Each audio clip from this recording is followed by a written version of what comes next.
Thank you very much, Uta. That's a very kind introduction, and it's a great honour to be here among such an esteemed audience. So many important people in this field of Biennale's production. I was just saying thank you to all of you, and congratulations for being such amazing people.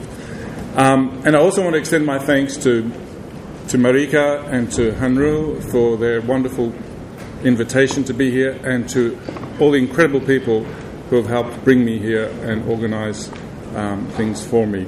So I am very grateful for all the support and interest that you've shown in me.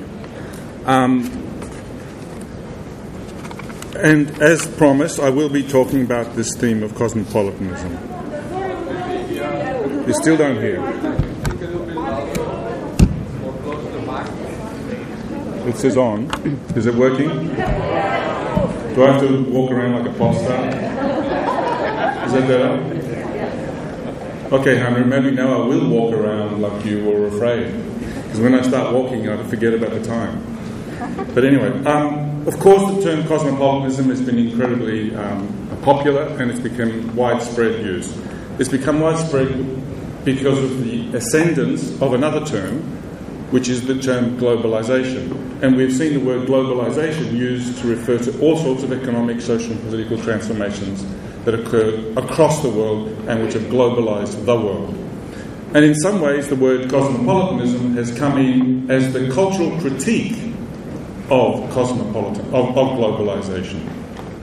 And that has produced an interesting array of intersections and trajectories and incisions into the pre-existing debates about globalization.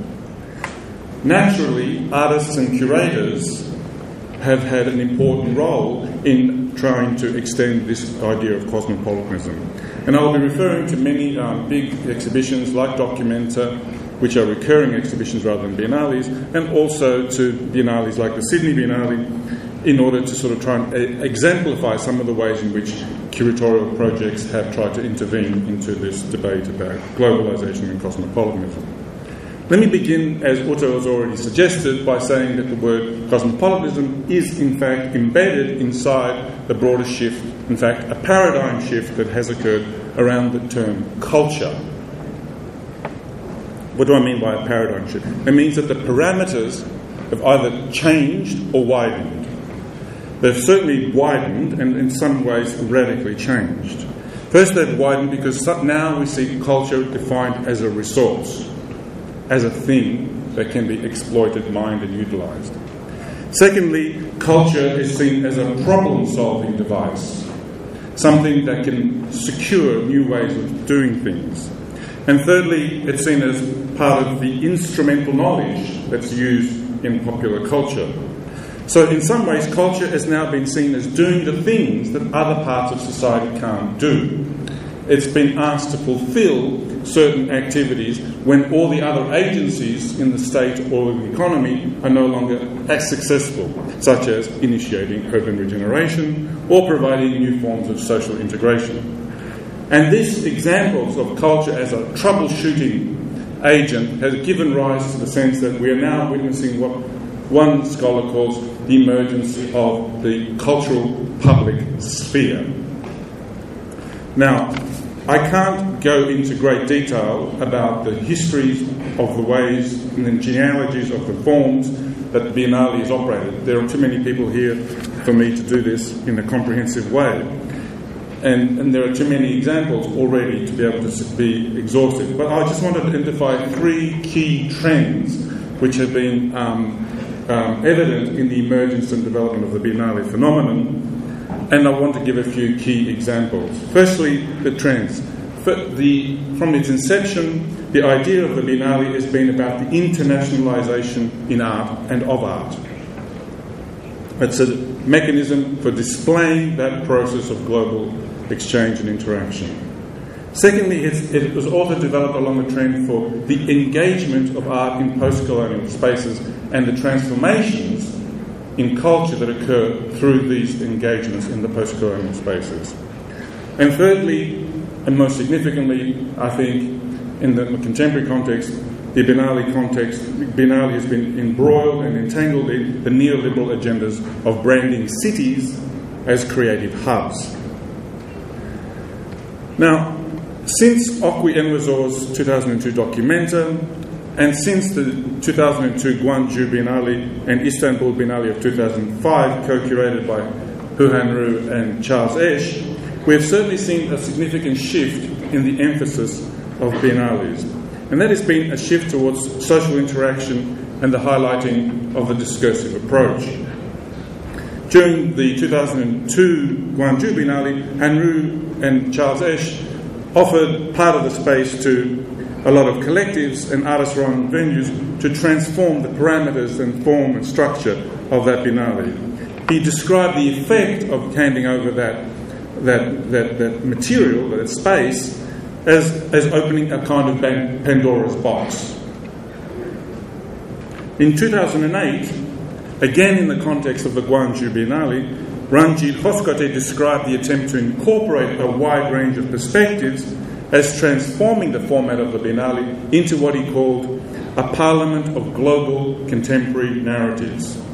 Now, maybe a Pandora's box and a parliament are exactly the same thing, but it's an interesting shift in terms of how we've seen this transformation of space. And what I want to stress from the outset is that, and what we had already witnessed yesterday, is that there is an interesting way of rethinking the ecology within which the Biennale operates. And sure, of course, Biennales are embedded in a whole complex networks of cultural exchanges and are interdependent with all sorts of economic conditions and part of all sorts of processes of transformation. And a lot of artists explicitly see their work as trying to initiate themselves and inject themselves in this process of social transformation and political resistance. Carlos Basualdo has emphasised that this idea is important for motivating and justifying the Biennale phenomenon. He's argued that while it's embedded in these systems, it is also not entirely captured by them. That, in other words, that it still has the potential to offer some sites of transformation resistance and elude the categories of political justification or economic criteria. Now, I'm not going to extend that kind of argument for this purpose. I don't have any problem with that argument. I would happily discuss it further. But I want to try and introduce, for today's discussion, something that might be seen as a little bit different and, in a way, a little bit old-fashioned. I want to try and talk about the phenomenon of the Biennale by introducing or reintroducing some aesthetic categories. Not political and economic, which I'm not in dispute with, on the contrary, but I want to emphasise the ways in which we might be able to start to talk about these kinds of events and phenomena with the benefit of aesthetic categories. And from that point of view, I'm going to be turning to some terms which have almost disappeared in the landscape of art discourse. Terms like the word perspective, imagination, and creation. And if I have time, I'll in fact talk a little bit more about the word cosmos in cosmopolitanism and the function of translation in the way in which those political and philosophical debates operate. In short, what I'll be doing today is seeing how the sensory awareness of the world, which is, after all, the foundations of all artistic practice, is the principle upon which it emerges. The sensory awareness of the world is also the context in which not only art operates in, but in which the Biennale is situated. Let me say a few procedural points. First of all, I am not the kind of person who believes that art is a new thing that is silent and requires a political or philosophical representative to come in and speak for it. There are many old jokes about this, but I won't go into them now. Secondly, I don't want to say when I talk about the world that art makes, that there is a fixed thing out there which is called the world, and that the point of art is either to capture an overview of it or to present you with a particular perspective of it again. I'm not interested in this idea of the world that can be captured either through a comprehensive encyclopedic view or that is perceived from a particular vantage point. On the contrary, I'm going to be talking about a sense of the relationship between the work that art makes and the world that exists in the work of art as a dynamic and interplay, as something that is mutually co-constitutive. So art makes its world as it engages with the world. So this is, in a sense, in contrast to the other sense that art gives you a view of the world. I'm not saying that it gives you a view of the world or that it captures the totality of it, but rather that it makes a world. Now, this is again a sort of point of distinction and clarification and divergence from much of the work that I, in fact, have committed myself over the last 10 years. Uta flashed my little new book, which I'm very proud of, but very exhausted by, and I'm not going to go into auto-critique of this, but I want to suggest that this is a point of complementarity to the work that not only I have done, but many other people in this field around the relationship between art and cosmopolitanism, cultural difference, hybridity, diasporas, and so on and so forth. Now, during that work, we tended to emphasize that artists had a kind of bridge-building activity. We tended to stress the function that artists played in connecting the local with the global. Or we were highlighting the example of the artist as an embodiment of a certain kind of ethical position around the ideas of hybridity and global mobility. And finally, we saw in art the capacity for developing dialogues across cultural boundaries or political divides in order to enhance different forms of mutual understandings. Like I said, I am not in any way trying to disown these very important positions and negotiations that have occurred and are still occurring. But what I want to try and do today is to, in a sense, widen the framework for thinking about art by going a little bit deeper into some of these aesthetic rather than political or ethical or moral categories. So, let me start with the very, very first word, perspective, this whole thing about ways of seeing. And by coincidence, on my way here, I stopped off, my journey was broken at Singapore, and I found a copy of the Financial Times, and I don't know if the camera can do a close-up of this, and it was an article by David Hockney. And it says, to see the bigger picture is to see more. Has our perspective given us limited vision? And he has a very beautiful little mind map drawing of this phenomenon. Now, I find it extraordinary that these days I have to read the Financial Times to be, inspired in terms of newspaper articles. Because the last time I read the Financial Times, there was an article by Hans Ulrich Obrist in it as well. Maybe this is an example of all the newspapers dumbing down, because, my local newspaper that I used to read for inspiration is now impossible to read, so we have to sort of go to the Financial Times. But anyway, I think Hockney is on the money for once, or once again, depending on your perspective. Because the word perspective is completely, as he says, ignored by art historians. But the word perspective is so important today in terms of art practice. Let me give you 4 examples of the way in which the word perspective has already changed. Which way should I point this? That way. Okay. And the 4 examples are very simple ones, but if we think about them in totality, they provide a very complex image. This first image you see is by Doreen Reid Nakamura, who was one of the feature artists of this year's documenta. Like many Aboriginal artists, when she begins a painting, she starts by laying out the canvas on the floor, or on the ground, often, where she did. And artists in these communities tend to move around their painting, humming and sometimes singing a song that produces a narrative about land, ancestors, and a journey. What they effectively do is provide an aerial perspective, a view from above of that complex combination of land, ancestry, and the journey.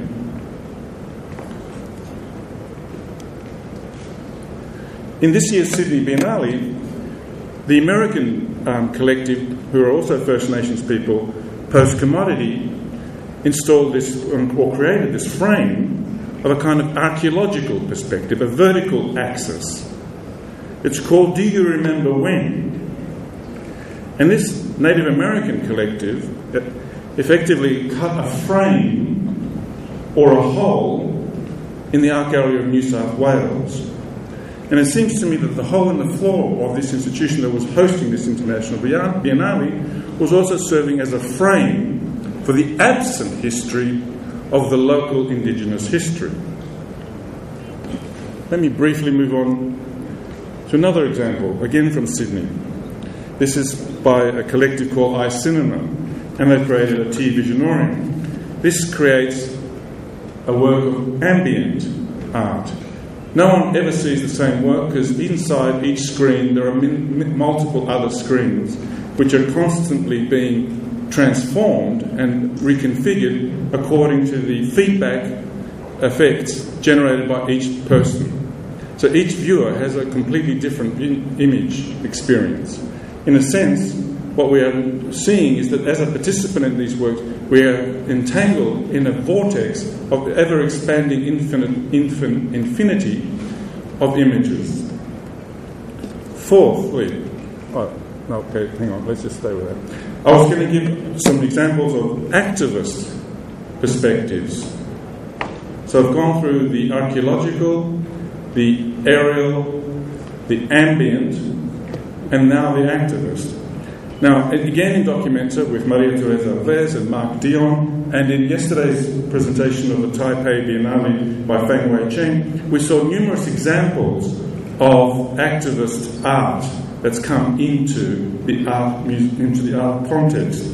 Now, some people see this as the end of art, as a beginning of a kind of politicization of art. I see it as the widening of the perspective of art, as the artist either couples up with other agents or is incorporated in a diversity of activities that acknowledge that any kind of these social problems which have a planetary scale on them, such as the issues of the environment or issues to do with refugee crisis, these activist perspectives, and in the 2008 Taipei Biennale there was a fantastic subsection that was curated by Oliver Ressler, which highlighted these complex processes. Now, I've given you a brief glimpse of the way in which the word perspective may need to be modified if we are to confront the phenomenon of globalization and cosmopolitanism. And I want to stress that I am talking about an aesthetic version of cosmopolitanism. Now, what I am trying to distinguish, therefore, is from the most conventional form of cosmopolitanism in political and cultural theory, which is what I call normative cosmopolitanism. Now, normative cosmopolitanism is about the discussion of what sort of society we should be getting to, and what sort of agent, what sort of person I or you could become. It's not about what we live in right now and who we are at this particular point in time, but what we could eventually, if we do all the good work, might progress towards being, either as a society or as an individual. Now, this idea of cosmopolitanism as something to progress to is the common theme for discussion amongst political and cultural theorists. And of course they all acknowledge that the idea starts in ancient Greece. But as Chantal Mouffe says, the term has a very loaded vocabulary. But the problem with the loading of this vocabulary is that very, very few people seem to even understand the meaning of the word cosmopolitanism. Let me explain. The first person to say, "Είμαι πολίτης του κόσμου," I am a citizen of the world, was, of course, Socrates. Diogenes the Cynic was soon to popularize that term, but it was the Stoics, led by Zeno, who in fact incorporated the idea of cosmopolitanism entirely into their whole philosophy. Now, what the Stoics did was to show how philosophy of cosmopolitanism implied politics, ethics, and physics. Physics is the most interesting part of their philosophy, by the way. But underpinning these philosophical categories, ethics, reason, and physics, was the faculty of aesthesis, our sensory perception of the world. Now, this underpinning category, which of course was central to phenomenology, has been in fact highly obscured in the political and cultural debates about cosmopolitanism. There is an undoubted consensus that the idea of cosmopolitanism refers to us belonging to a common human community, and that we all could belong in that community irrespective of our race, class, or location. The only difference that occurs amongst the political and cultural philosophers is what is the category that will get us there. Some philosophers like Nussbaum talk about the moral imperative to get towards this cosmopolitan state. Others, like Habermas, talk about the necessity for political structures to secure a kind of transnational agenda are necessary to get to this cosmopolitanism. Of course, the free market thinkers from Milton Friedman to Hayek and all of them said what we need to do is, of course, abandon all national boundaries to economic exchange, and then we'd all get to an economic cosmopolitanism. Or, as the philosopher Anthony Appiah talks about, is that we can achieve a recognition of our common humanity and our cultural diversity if we have a common cultural framework. So we have a debate, not whether we have a community to get to, but only in what is the category of how to get to it. And the debate is whether we should have more moral or less cultural, more political or higher economic principles. Now, what all of these philosophers acknowledge is that in ancient Greece, Diogenes, Zeno, and Socrates had this amazing capacity to say no. They said no to the city which they much admired, never wanted to leave, even when their life depended on it. They said no to the city.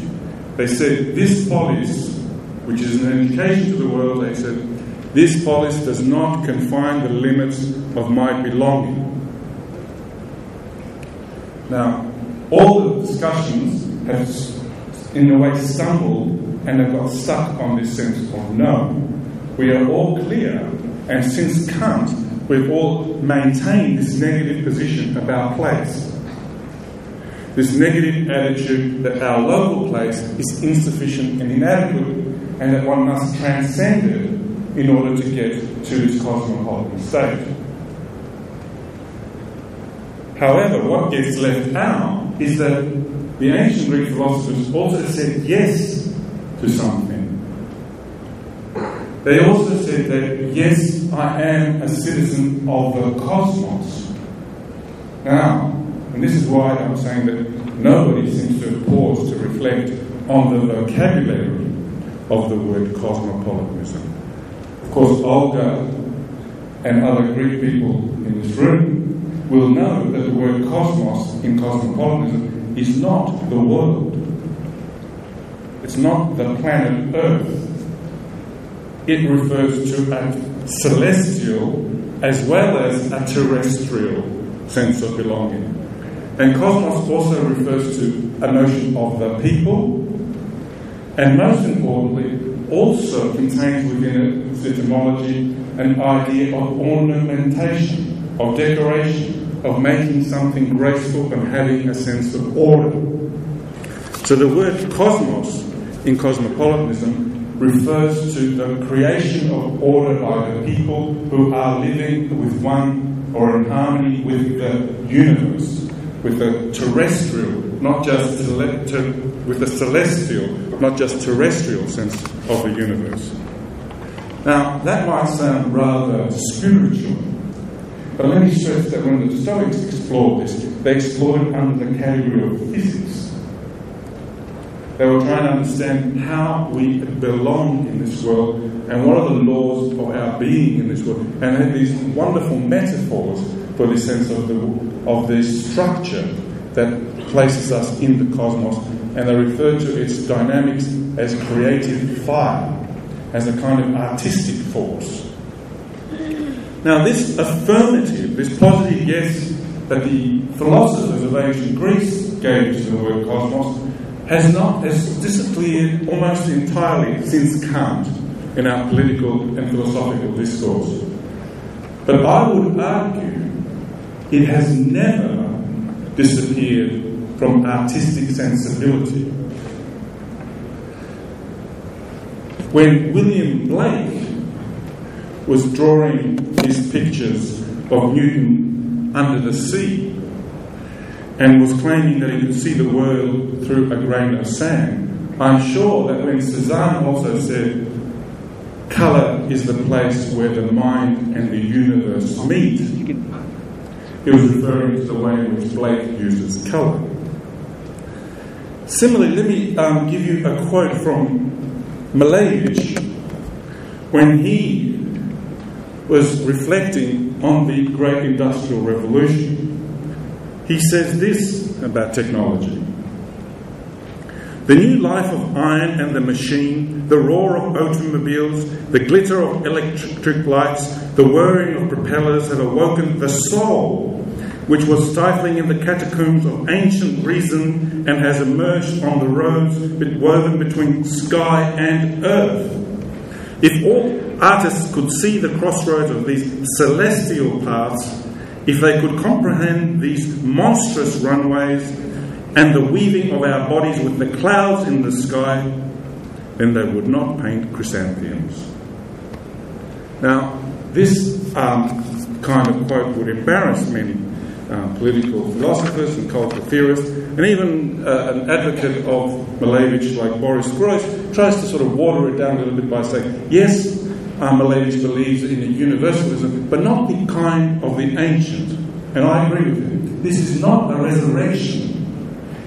My purpose today is not to reinstate an ancient philosophy for the purposes of injecting or reclaiming something missing in our contemporary context, but rather to reconfigure these ideas. So when Boris Groys thinks about the example of Malevich, he says this is a kind of weak universalism.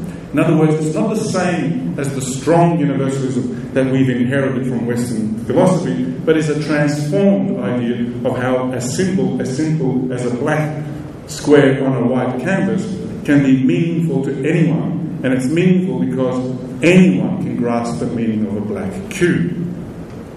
Now let's take it a little bit more literally. When Wolfgang Tillmans stares up at the night skies and thinks about the reception of light from a star that has faded, in other words, the star has died, but the light is still travelling through the cosmos. We eventually get it, but what we're seeing is a light that no longer refers to something that's alive. Now this, in a sense, for him, is a metaphor of the limits of our enlightenment. But Rosemary Trockel also thinks about the word cosmos in an interesting way. She talks about and makes this practice of incorporating ordinary things into a small universe in order for her to rethink the way in which the personal imaginary is embedded in the construction of a cosmos. Now that takes us into a fascinating interweaving of both what I've been saying about the celestial and the ornamented role of cosmos. And it's from here that I'll make my hugely ambitious statement, with only 10 minutes to go, that is that I think that creativity is intricately interwoven with an affirmative idea of cosmos, and that a cosmopolitan imaginary is a constitutive feature of artistic sensibility. Now, how could I ever prove this? I could obviously go back through countless examples, and even yesterday we saw more examples, such as the work that was on display at the Asia Pacific Triennial that Caroline Turner so beautifully illustrated in her presentation. And one that stuck to my mind was Yayoi Kusama's Soul Under the Moon, or we could look at the various examples like James Turrell, which are illustrating what some of the ideas that I'm talking about here in terms of cosmos.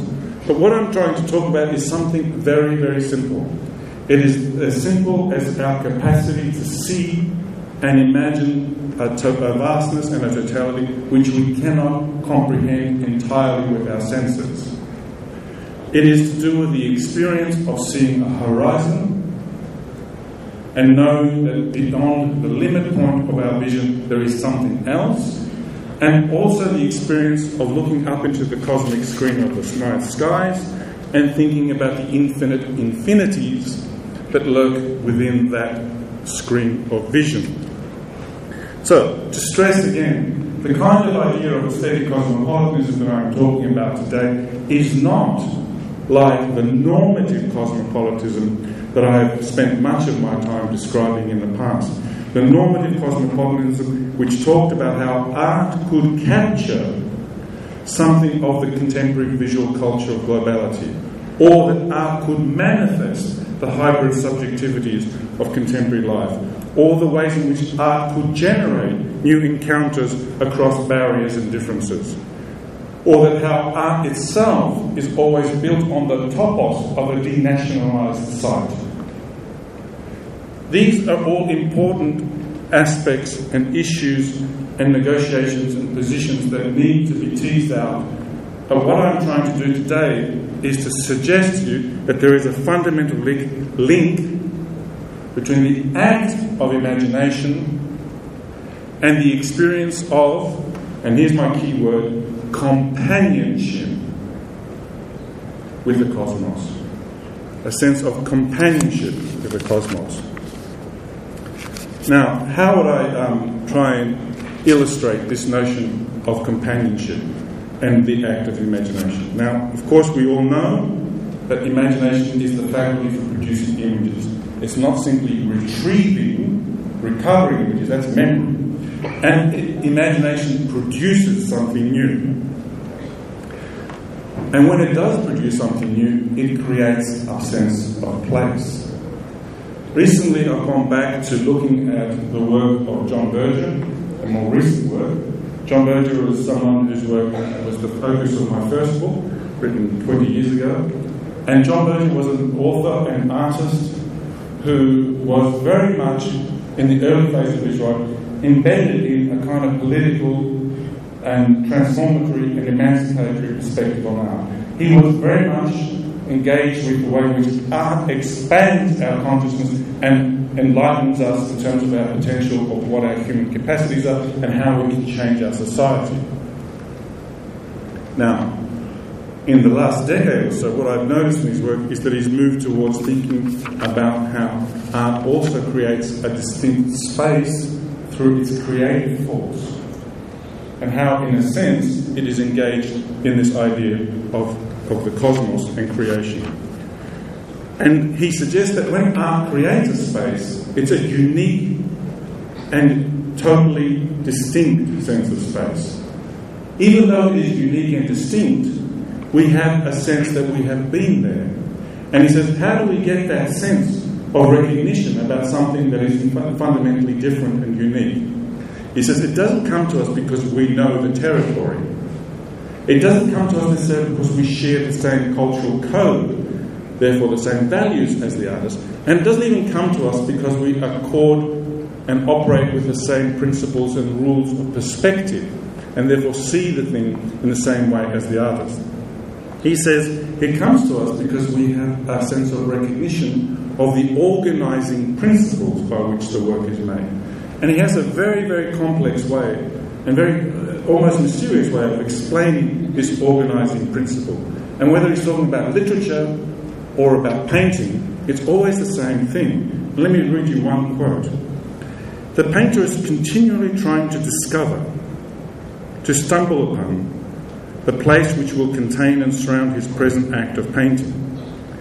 Ideally, there should be as many places as there are many paintings. The trouble is that a painting often fails to become a place. When a place is found, it is found somewhere on the frontier between nature and art. It is like a hollow in the sand within which the frontier has been wiped out.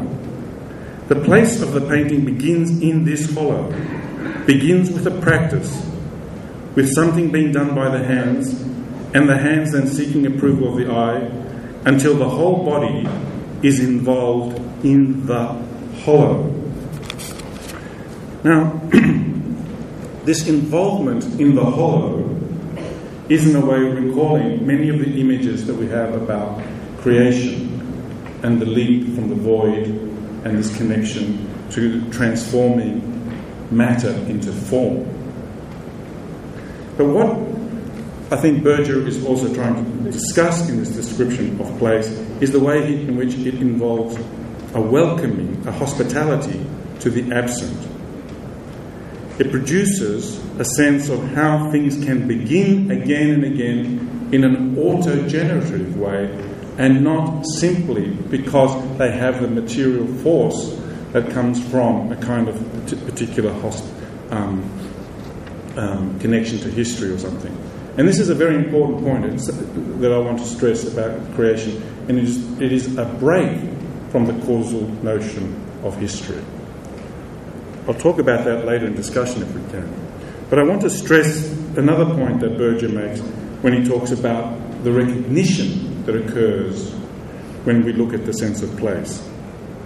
And he's talking about the recognition that occurs when the particular and this different notion of the universal that I'm talking about, this translated notion of the universal, occurs in a kind of harmonic sense. Listen to the way he ends an essay on Degas. He says, he's talking about the relationship between a mother and a child. Watching the woman standing on one leg and drying her foot, we are happy for what has been recognised and admitted. We feel the existence recalling its own creation, before there was any fatigue. Then he suggests, do we not all dream of being known by our backs, legs, buttocks, shoulders, elbows, hairs, just nakedly known as a child is by its mother. Now, this idea of being known in the particular and in a universal kind of way, I think it's been a subject of considerable scrutiny in recent philosophy, in some debate. Now, Rancière has talked about the way in which Flaubert's and Mallarmé's writing was an opportunity whereby we could see in the banalities of everyday life the beginnings of a sense of anything and everything, but also that the beauty could be found in anything and everything, and that it could be coming out of its own nothingness. Similarly, Sloterdijk, a rather controversial thinker these days, has gone off on this incredible journey trying to rethink the whole of Western philosophy, but has nevertheless touched on some very important points about the relationship between this dyadic relationship between mother and child and the cosmos. I don't want to sort of get bogged down in these discussions because I know I'm already almost out of time, but I want to suggest that what we are talking about here when we talk about the cosmos is not something otherworldly or abstract, but something very intimate and very banal, something that's very close and concrete to our experience. In other words, it's the experience of the immensity and the vastness of the cosmos in our particularity. Now, in conclusion, I will have to leap some of the axioms that can be found in John Berger's recent writing about imagination and creation and collaboration. But I want to conclude by looking at one particular work that was also at this year's Documenta. It's a work by Ravi Murray, and it'll be a little bit of a surprise to try and think about cosmos, but Derrida talks about the experience of a child being born. He says that, and any parent will know this. I know my time is up, but this will take 2 more minutes. I'm sorry. We started 2 minutes late, so I can claim 2 minutes. He says about the importance of a child being born is, while it's being anticipated, everyone's thinking of names, whether it's a boy or it's a girl. Is it going to be like the daddy? Is it going to be like the mummy? Is it going to be smarter or taller, etc.? So we create an image in our head. But the moment, the split second that child is born, it defies all those pre-naming activities that we have done. I can see a lot of mothers nodding. It defies and it bursts into the world as if it came from another world, and Derrida says this, or as if this is the origin of the world. Bear that experience and memory in mind. And think about this. When you enter this work, you see this flicker book and the headphones. The audio comprises of recordings of riotous streets and scuffles and the sound of gunfire. You are given the task of trying to match sound and image. It is a mesmerising but ultimately futile act. The books sit inside blue ink pads, and as you handle them, your thumbs and fingers become stained. In the other half of this room, there are 4 large photographic prints of ambiguous silhouettes that slightly sway from the wall and cast a strange flowing reflection at your feet. Opposite is an abstracted video revealing images of a man who keeps falling. The closer you look, the more you realise that there is always a subtle change in the details. A different personal item also falls as he falls. Cigarettes, phone, lighter. Could it be different people in these images? In the second room, there is a video recording of a lecture by the artists entitled The Pixelated Revolution. It commences with a comment that inspired the project. The Syrians are recording their own death.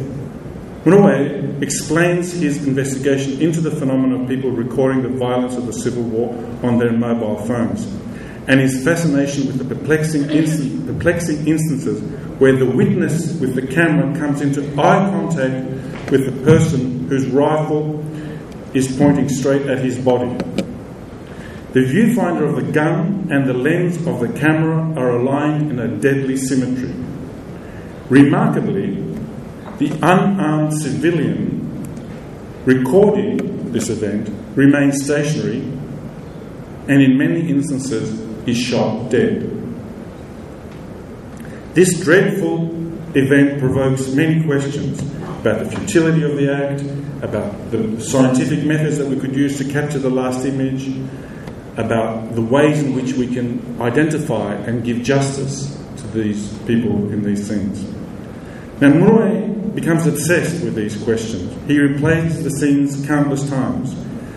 He speculates on why the cameraman continues to film at this point of such palpable risk. He wonders whether the eye that is behind the camera experiences itself as being immune from the battle scene, as if the camera could serve as he says, prosthesis between life and death. He suspects that the eye of the cameraman operates as if he is in the virtual world.